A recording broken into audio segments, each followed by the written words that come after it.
This is Ramzan Kadyrov, whose security forces are accused of abduction and torture, with gay men among their recent targets. Here in Chechnya, he's greeted like a tsar. We found Ramzan Kadyrov opening a ski resort, though his latest grand project was shrouded in fog. He's spent years clearing these mountains of Islamic extremists. Now, fiercely loyal to President Putin, Ramzan Kadyrov is left to run this Russian republic by his own rules. But I came to challenge Mr Kadyrov on his human rights record. You know who defends human rights here, he told me. But last year, I met some of the alleged victims. The pain is awful. You scream. It's terrible torture. We spoke at a safe house after they fled. This man's one of dozens who say they were beaten and electrocuted in Chechnya, punished for being gay. Now, those investigating serious abuses are being threatened themselves.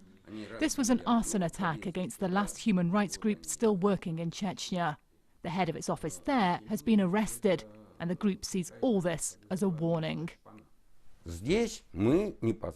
Kadyrov said human rights groups are enemies.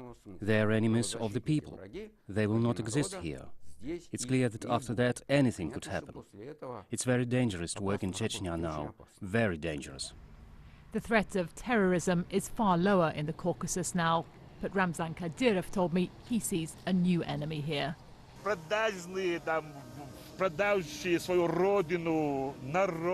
All those who defend human rights groups and the gays we supposedly have in the Chechen Republic are foreign agents. They've sold out their country, their people, their religion, everything. His security guards then decided they'd had enough of my questions.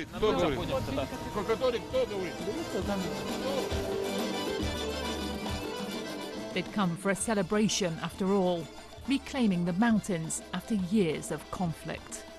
The show and the glamour here up in the mountains is meant to send the message that Chechnya is safe now, that the days of danger have passed. But the abuses that we've heard about are extremely serious, and they still continue.